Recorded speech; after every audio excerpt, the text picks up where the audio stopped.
Okay, so now we're going to talk about section 4.6, and that's solving quadratics by roots and completing the squares. So first, let's review how to simplify radicals or roots. Roots and radicals are the same thing. So on this one, this is talking about square roots. So you're thinking of perfect squares. So is 72 a perfect square? No, it's not. Is there any perfect square that can be divisible by 72 evenly?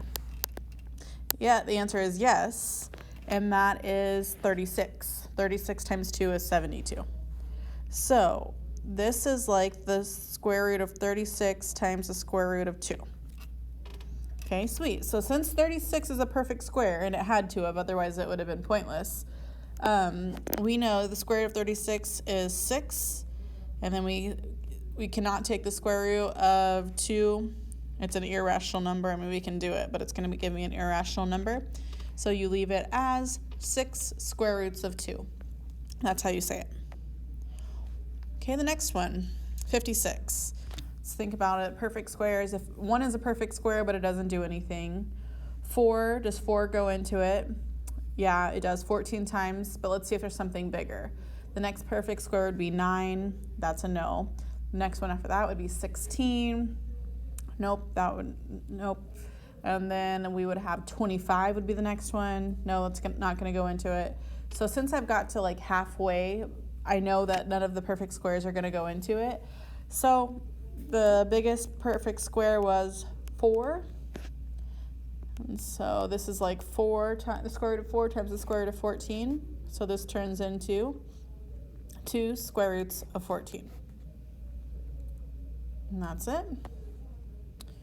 Okay, this next one. Now we're talking about cube roots. So pay close attention what your root is to know if you're talking about square roots or cube roots, or even think on your homework there might be a 4th root one. It'll be fun. Don't worry, I think there's only 2. So if we were doing this, I always like to list my perfect cubes because I don't have them memorized as well as my squares. So 1, 8, 27, 64, 125. I think that's enough. Okay, so does 8 go into 20 or 128? Yes, it does. And I'm going to solve it this way, even though there's a better root. There's 64 is what we should choose, but I'm going to show you what happens if you didn't see that 64 goes into 128 twice. So this would be like the cube root of 8 times the cube root of 16. So this would give me 2. Okay, the cube root of 16. Well, 8 can go into 16, so we can split that up again. So this would be like the cube root of 8 times the cube root of 2, right? So this would be 2 times 2 times the cube root of 2. It's a lot of 2's there. So that would be 4 cube roots of 2 is how you say it.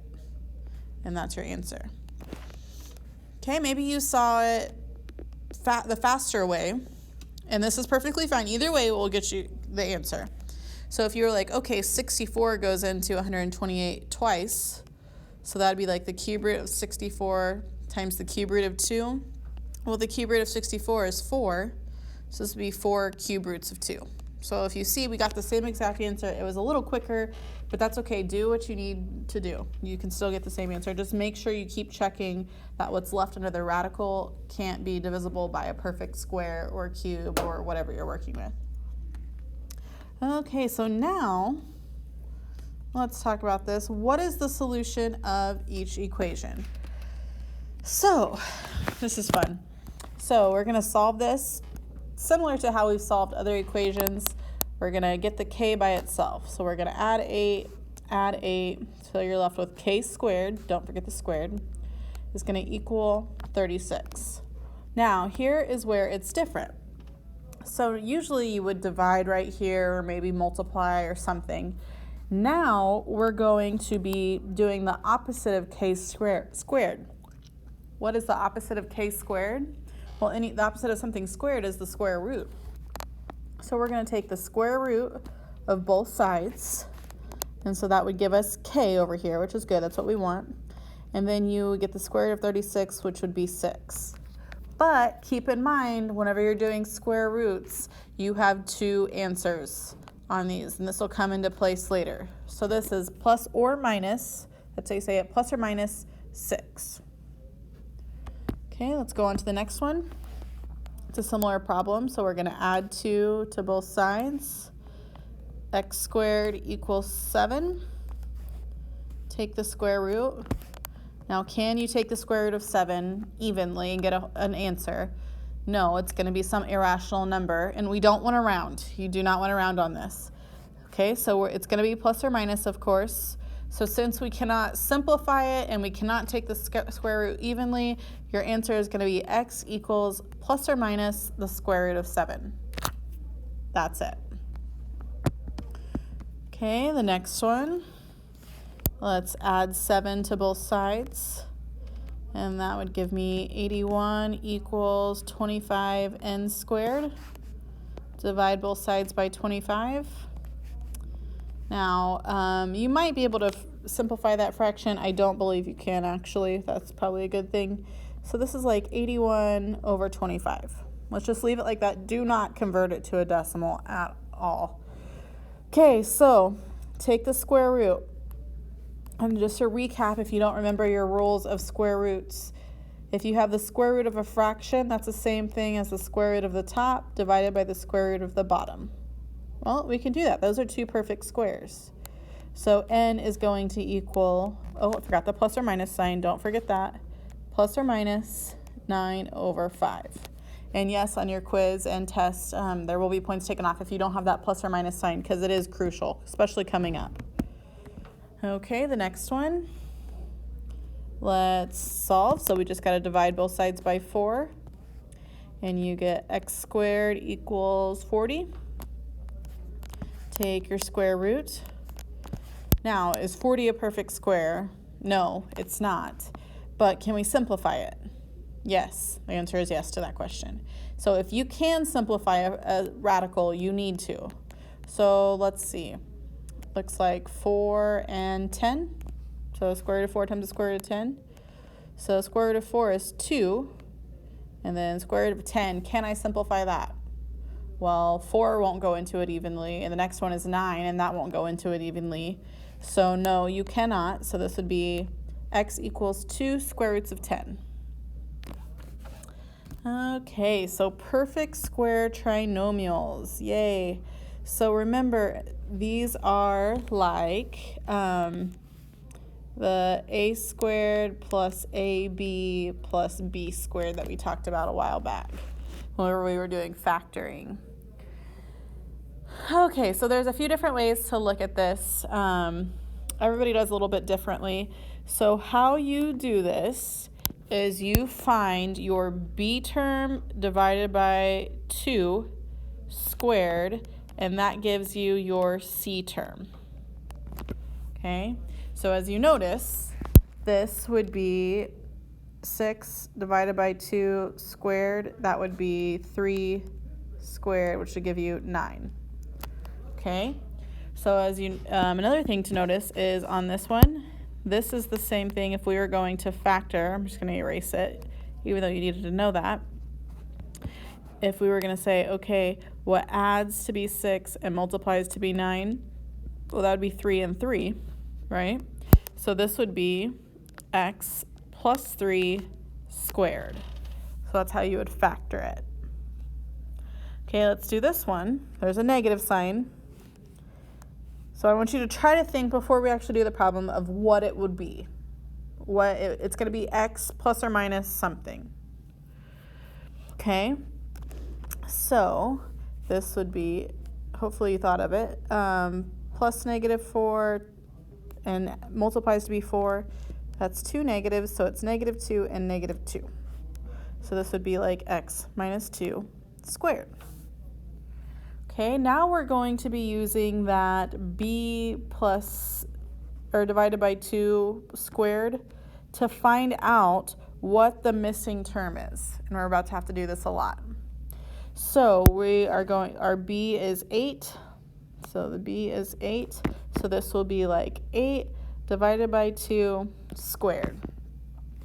8 divided by 2, your order of operations would give you 4 squared.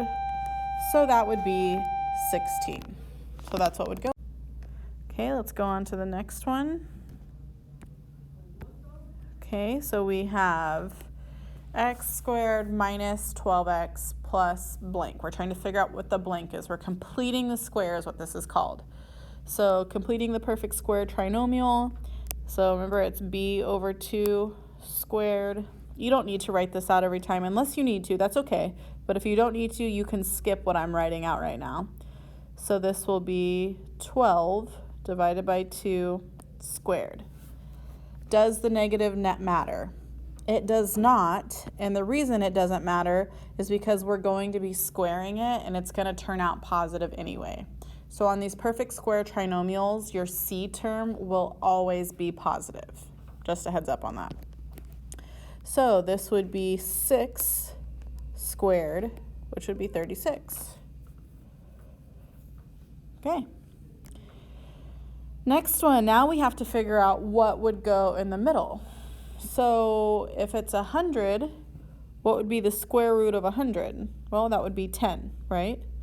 So we're looking for what divided by 2 is going to equal 10, right? Because that's what the formula is. So it's b over 2 squared equals 100. I'll just solve it the good old-fashioned way. I take the square root. b over 2 equals, I would say plus or minus 100, but we know it's going to be positive on this one. Oh, actually, it could go either way. You could have a positive 10 or you could have it negative. Oh, okay. So you're going to get the same answer regardless. So what divided by, this is going to be 2, this is going to be 2, so b equals 20. So this would be plus 20x. Sometimes you might have it where it's minus 20x. It just kind of depends on the problem. You won't have many like this. We're just practicing using this perfect square trinomial and finding the pieces. So on this one, it could be positive 20x or negative 20x. There's 2 different options there because it still would have given you the positive 100. Same thing for this one. There's 2 different answers.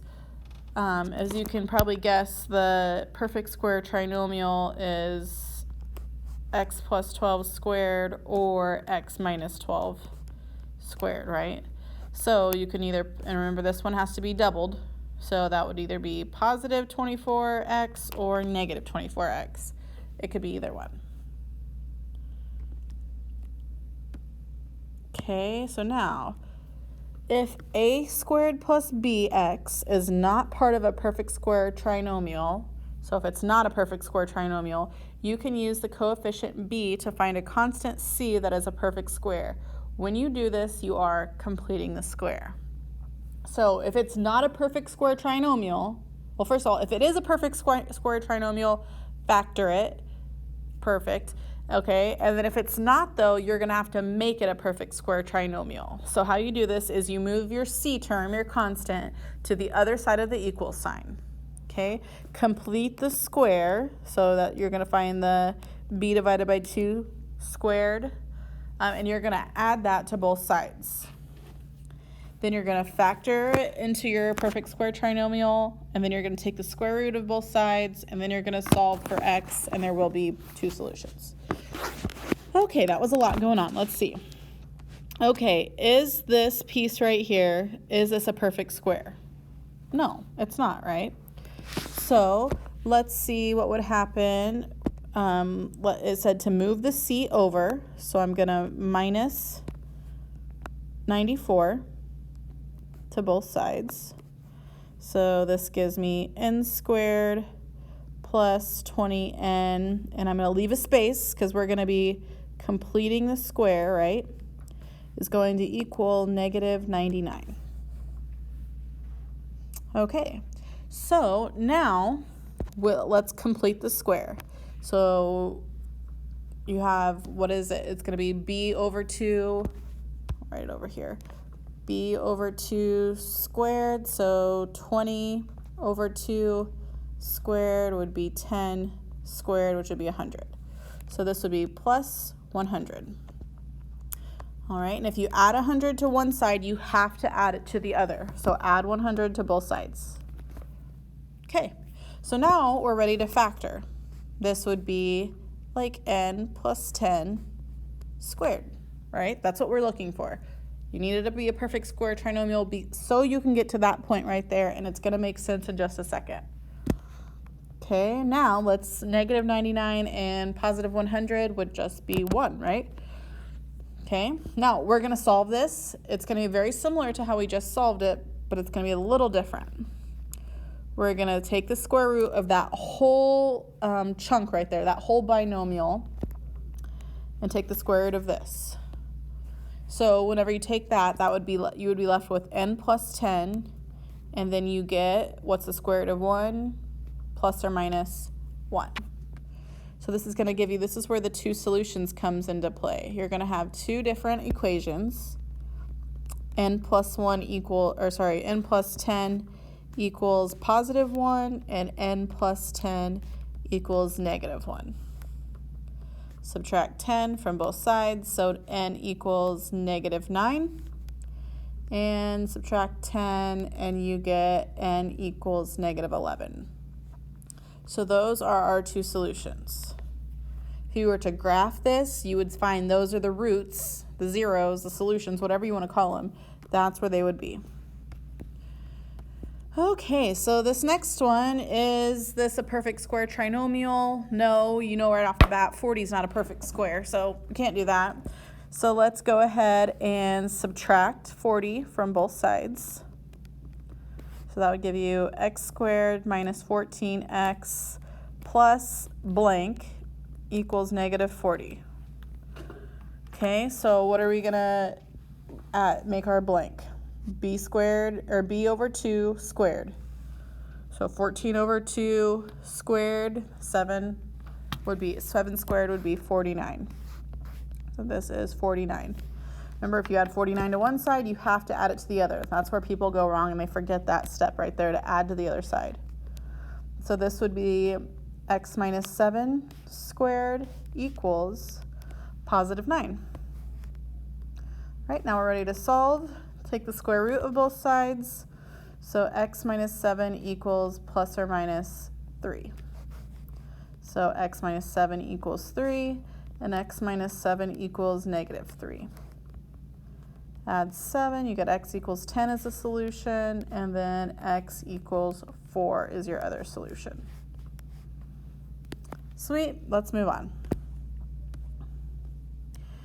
Okay, so now, is that a perfect square trinomial? Well, let's see. Can we divide everything on both sides by 3? So divide it all by 3, divide it all by 3, because I'm trying to get that x squared to just be an x squared.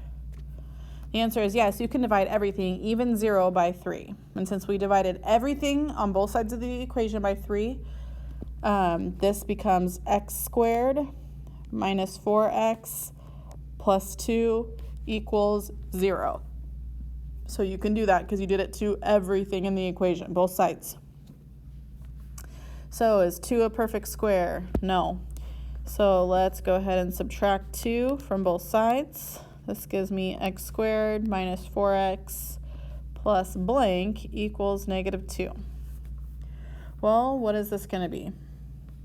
B over 2, 4 over 2 is 2. 2 squared would give me positive 4. So we're going to add 4 to both sides.